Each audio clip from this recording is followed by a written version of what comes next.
lambs out in the pens, and how he could walk out into the pasture and he could just holler. And from a half a mile away, all of these ewes and their lambs would come running.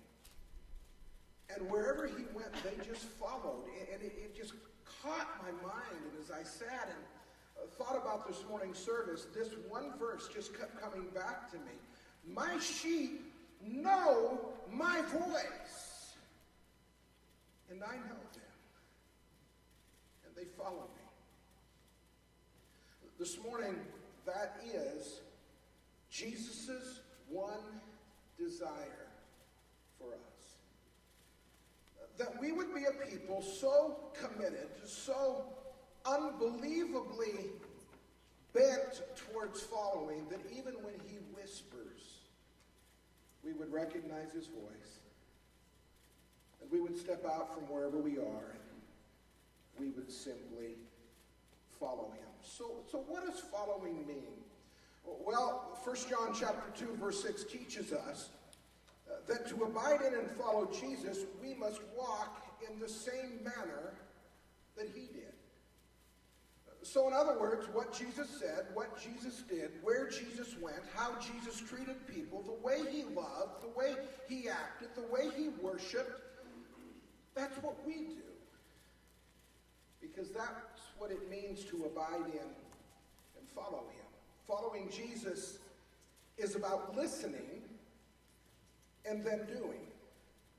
It's about putting into practice the things that Jesus taught. Following Jesus is about a relationship. A relationship with Christ that literally transforms, utterly changes life in this moment.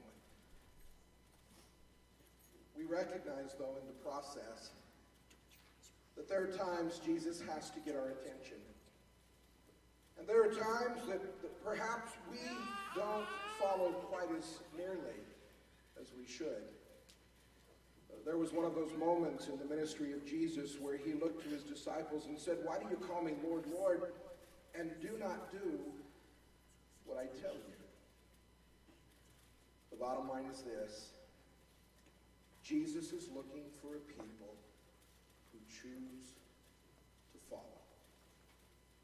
And folks, that's you and me.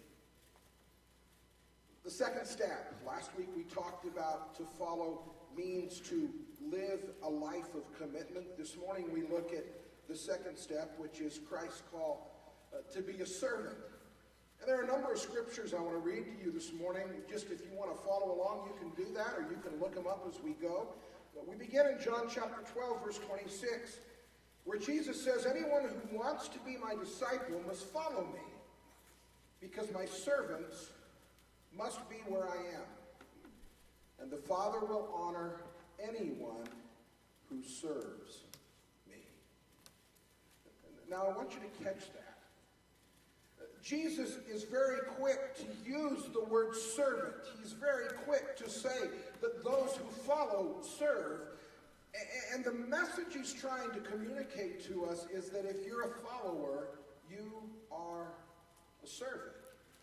Matthew chapter 20, verse 25, Jesus called his disciples together and said, "You know, the rulers in this world lord it over their people, and officials flaunt their authority over those under them. But among you it will be different. Whoever wants to be a leader among you must be a servant. And whoever wants to be first among you must become your slave. For even the Son of Man came not to be served, but to serve others, and to give his life as a ransom for many." Luke chapter 22, verse 27, "Who's more important? The one who sits at the table or the one who serves? In the world, the one who sits at the table, of course, but not here, for I am among you as one who serves." And then that incredible verse, Luke chapter 6, verse 40. When a disciple is fully taught, he will be like his teacher. Following Christ means living living the life of a servant. Nothing less, nothing more, for that was in fact what Jesus was. Mother Teresa made an incredible comment. She said, "I belong to Jesus, and he must have the right to use me without consulting me." Now, what does that mean? What does that say? Well, I think it says simply this. When you and I choose to serve, when we choose to follow Jesus, we recognize that we're no longer our own. We're bought with a price. God now directs the ordinary affairs of our life every day, and he has the right to send us, to lead us, to guide us, to direct us, to call us into acts of service whenever he wants, and he doesn't need our permission, because servants are committed to doing the will and the work of their master.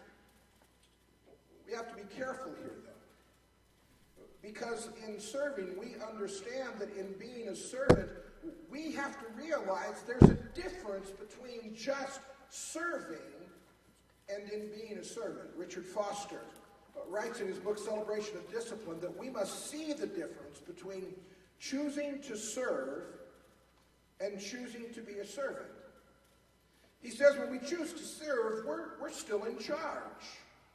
And we decide whom we'll serve and when we'll serve. And if we're in charge, we'll worry a great deal about anyone stepping on us, that is, taking charge over us. But when we choose to be a servant, and I want you to catch this, when we choose to be a servant, we give up the right to be in charge. And in that act of surrender, there is great freedom. If we voluntarily choose to serve, we choose to be taken advantage of, and then we can't be manipulated, because as servants, we go where God sends. We do what God asks. We live as Christ lives. When we choose to be a servant, we surrender the right to decide, who am I going to serve? So what in the world, this morning, does biblical servant Jesus style look like? If you remember back in Philippians chapter 2, Paul writes that we're to have in ourselves the attitude which was found in Jesus, who, although he existed in the form of God, did not regard equality with God as something to be grasped, but rather taking on the form of a servant. And being found in the likeness of human flesh, he gave himself for others. And if we're going to follow Christ, that's what we have to do. So what in the world does biblical servanthood, Jesus style, require? Well, first of all, I think it requires availability. True servants don't fill up their time with other pursuits that limit their availability. True servants recognize that God should get the first and the best part of me, not what's left over when I get done with all my stuff. True servants want to be ready to jump into service when they're called on. Much like a soldier, a servant must always be standing by, ready for duty. 2 Timothy chapter 2, verse 4 says, "No soldier in active service entangles himself in the affairs of everyday life, so that he may please the one who enlisted him. If you only serve when it's convenient, folks, you're not really a servant." You see, real servants do what's needed, even when it's inconvenient to do so. This whole concept of availability is something that I think we wrestle with a lot in the church world. Our lives are so filled with so much stuff, and there's so much clutter that when it comes to being actively engaged in serving in a local church, we just can't find the time to do it. We've got this activity and that activity and this place to go and that place to go, and our kids are involved in this and I'm involved in that. And pretty soon we get to the place where there's nothing left. And because there's nothing left, we can't actively serve. Being a servant requires that we give up the control of our schedule. And we say, God, I'm just going to be available. And allow you to interrupt my life whenever you please, to use me as you see fit. One writer put it this way. He said, servants see interruptions as divine appointments, opportunities, where availability provides blessing as God allows you to give your life away. Authentic servanthood requires availability. Authentic servanthood also requires a sensitivity to an awareness of needs. Galatians 6 and 10 Paul writes, therefore, whenever we have the opportunity, we should do good to everyone, especially to those in the family of faith. Now I like this. Whenever we have opportunity. Notice he doesn't say, when your schedule lets you off the hook and you're not so busy you don't have time. When you get to the place where you're bored because of idleness and you're looking for something to do, he doesn't say that. He says, whenever we have opportunity. And I would suggest to you, if you're sensitive to needs and aware of your surroundings, opportunities abound everywhere. John writes in chapter 9 of his gospel, verse 4, we must quickly carry out the tasks assigned us by the one who sent us, for the night is coming, and then no one can work. How many times have we missed God opportunities? How many times have we missed divine moments of opportunity to minister, to share, to love, to give, to comfort, to help, to heal, because we just weren't sensitive. We just weren't aware of the needs around us. Great opportunities to serve never last very long. They pass quickly, sometimes never to return again. You and I may only get one chance to serve that one person he sends across our pathway. And then the moment's gone. And if we miss it, it's likely it'll never come around again. I want you to hear my heart this morning. That if we would be as sensitive to and aware of the needs, the opportunities that God gives us, as we are sensitive to and aware of what we want, opportunities to serve would abound.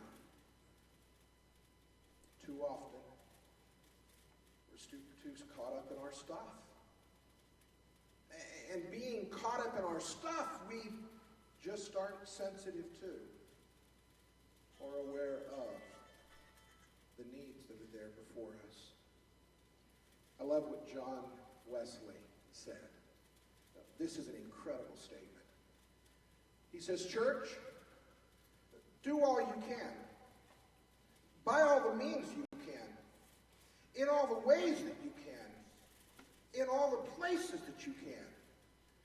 As long as you ever can. To be that kind of servant, you have to be sensitive to and aware of the opportunities around you. Well, third this morning, I want you to notice that authentic servanthood requires action. You serve without procrastination or waiting for a more comfortable opportunity. Servanthood means action. God gives the opportunity and he expects us to step into it. Ecclesiastes chapter 11, farmers who wait for perfect weather never plant. If they watch every cloud, they never harvest. Just as you cannot understand the path of the wind or the mystery of a tiny baby growing in his mother's womb, so you cannot understand the activity of God who does all things. Plant your seed in the morning and keep busy all afternoon, for you don't know if profit will come from one activity or another, or maybe both. The key there is action. Doing something. I love the way the Living Bible translates Ecclesiastes 11:4. It says, if you wait for perfect conditions, you will never get anything done. Do I hear an amen? I mean, think about it. If we wait for everything just to be perfect, for everything to line up, how many of you would be willing to admit those times seldom, if ever, come? God doesn't call us to sit back and wait. When it comes to the call to servanthood, he says to us, get into the game. Serve. 2 Corinthians chapter 6, verse 2, Paul writes, indeed, the right time is now. Today is the day of salvation. Ephesians 5:16, make the most of every opportunity, for these are evil days. Servanthood requires action. A fourth truth this morning I want you to see is that authentic servanthood requires active dedication to the task, regardless of the size or of who is watching. Colossians 3:23, Paul writes, whatever you do, work at it with all your heart as working for the Lord, not for human masters. The size of the task, folks, is irrelevant. The only issue is, does it need to be done? And when you and I recognize need and are actively dedicated to the task, we make things happen. But too often, we sit back and we think, well, that job isn't big enough for me. There isn't going to be enough glory if I do that job. No one's going to really notice. If I put myself out and invest in that, I mean, after all, there are bigger tasks and more important ones that I should put my time into. Do you remember Jesus and how he served? He took the towel and the basin and washed feet. A menial task done by the least of the servants in the house, but absolutely essential in so many different ways in Hebrew culture. Do you remember Jesus letting the children come to him? Now I know they're sometimes noisome and they're sometimes bothersome and sometimes they're dirty and they're sniffly and they're kind of a pain. But he didn't send them away. In fact, he said, let them come to me. And then he said, these kids, in all the ways they disrupt life, they're a picture of the real kingdom. And if you want to live in my kingdom, you have to live like them. Do you remember Jesus fixing breakfast on a seashore? You say, when did he do that? Well, he did that about this week historically 2,000 years ago, where after his appearing after the resurrection, his disciples had gone back to fishing, and one day Jesus is walking on the seashore, and he sees them out at their boats, and he fixed breakfast for them. What gives with that? The King of Kings fixing breakfast?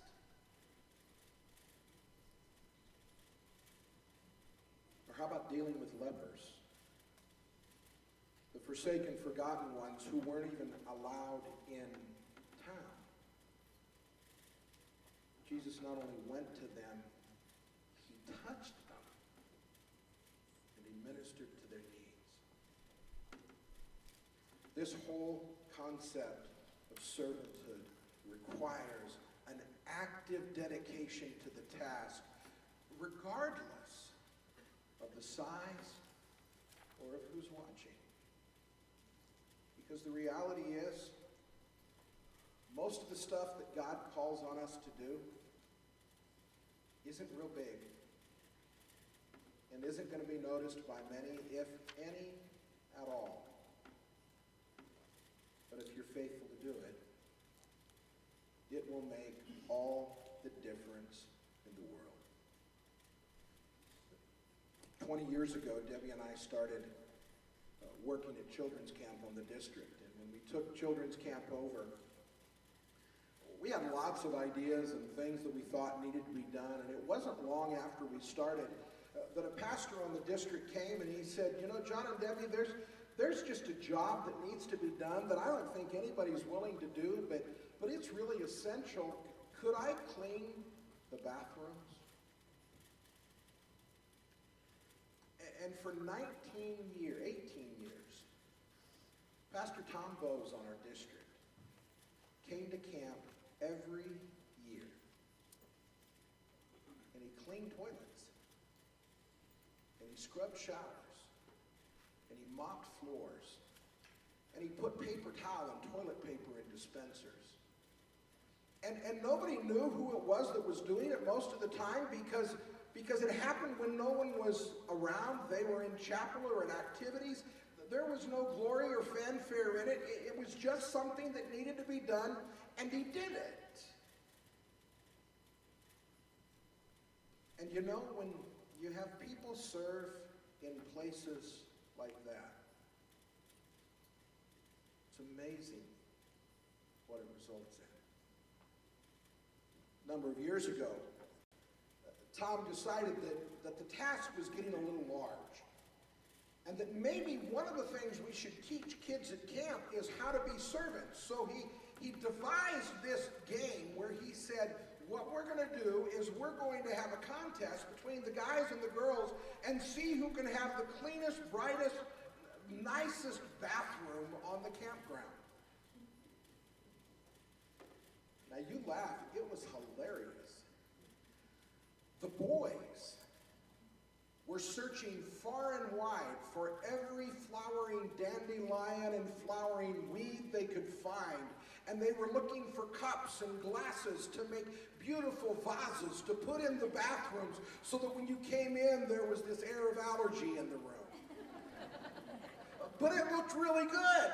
And what was so amazing was Pastor Tom worked himself out of a job because he taught others to be servants just like him. It was interesting. A year ago, Tom was able to come to camp. And I'll never forget the phone call. He said, I'm so sorry I can't serve. I hate to leave you in a lurch. I don't know what you're going to do.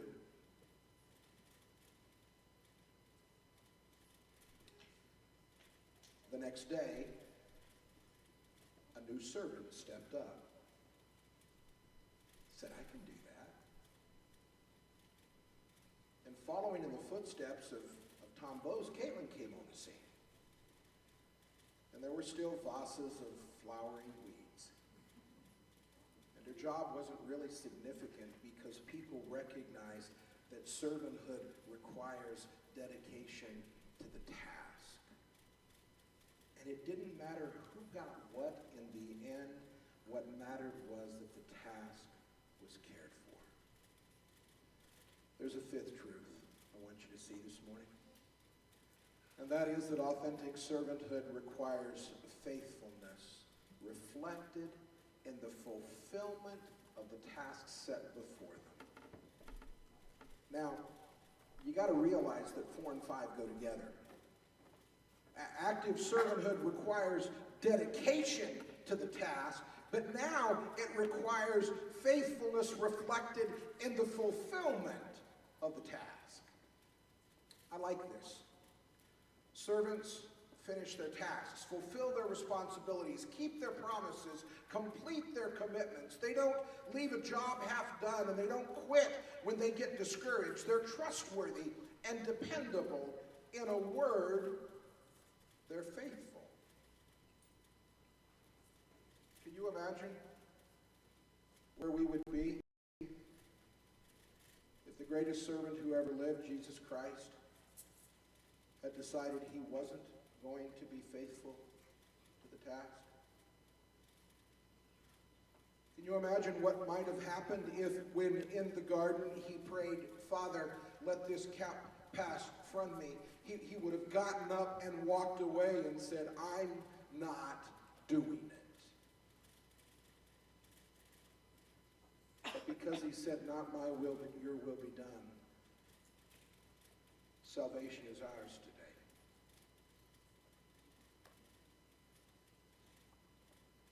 We have hope because he was ultimately faithful. Faithfulness has always been a rare quality. Most people don't know the meaning of commitment. They make commitments casually. They break them for the slightest reason without any hesitation or remorse or regret. And every week,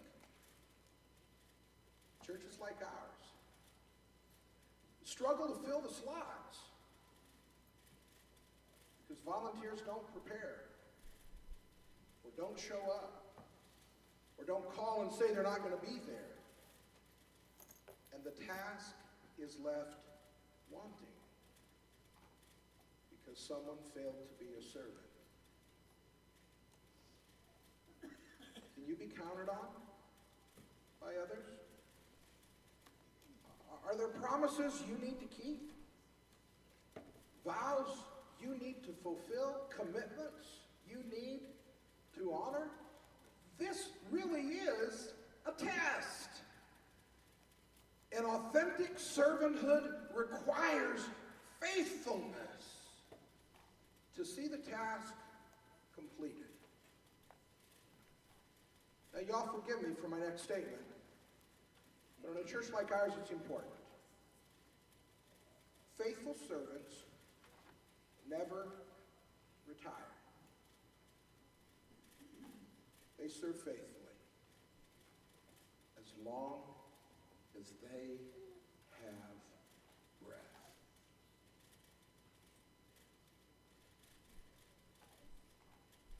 And when we understand that,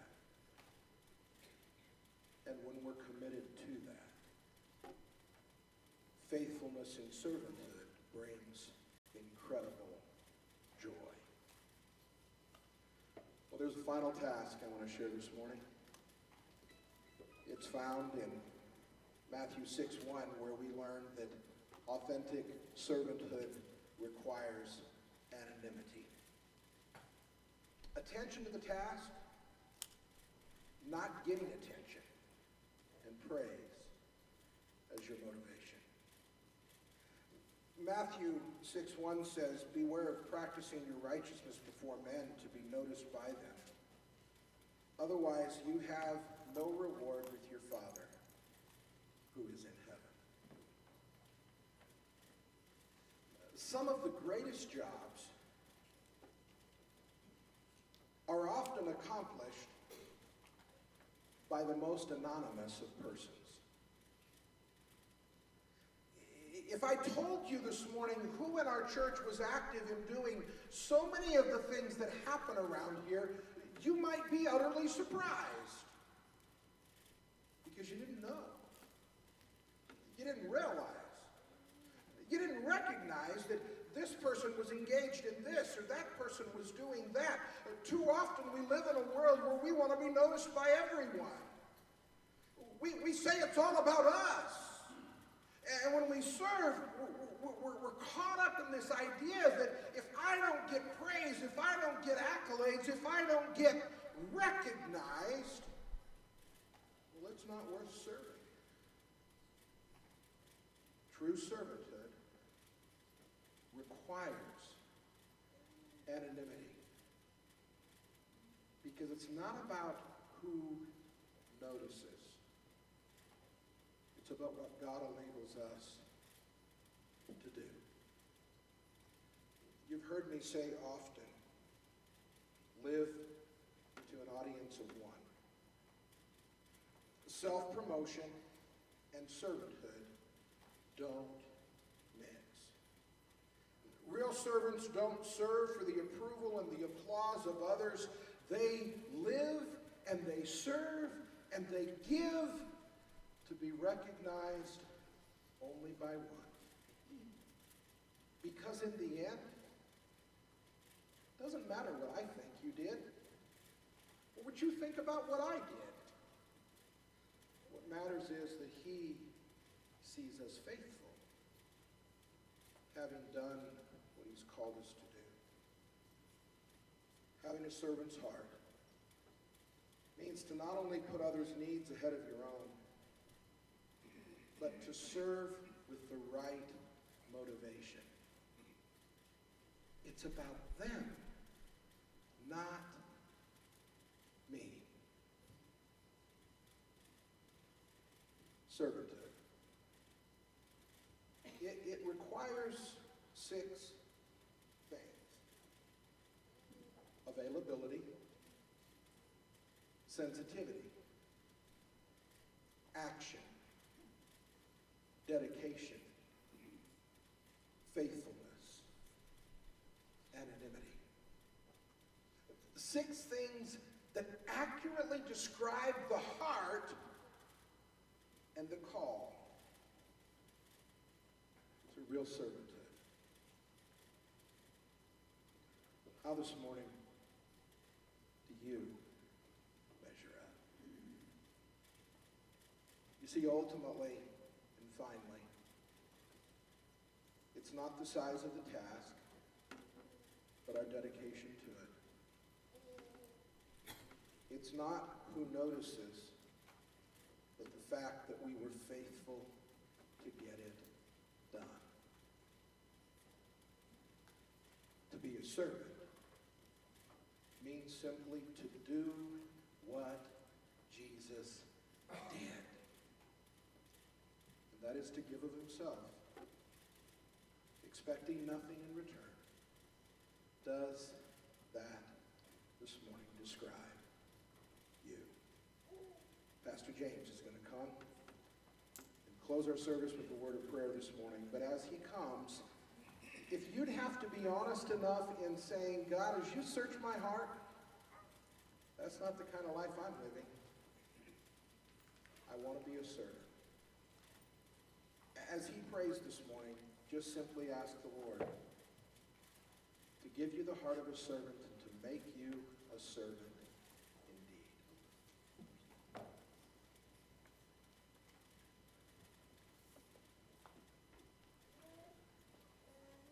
Let us pray. Father, thank you for your example of servanthood. You sent your Son to be the ultimate servant. That through his example, we would learn what is expected of us. That you wish us to be available to you. That you would have us be sensitive to what you'd have us do and available to do it. The Lord, that we would not tire of doing your will, that we would complete our task faithfully. Father, be with us as we go through this week. Give us opportunities to serve you and to serve others. We ask those around us that they would notice you in us and that they would be drawn to you. Lord, give us that opportunity. We ask all of this through your Son's name. Amen. Thank you for worshiping with us today. If you're on the internet, please tune in next week. If you're here with us in person, join us for Sunday school after a time of fellowship, coffee, and donuts. Be blessed this week.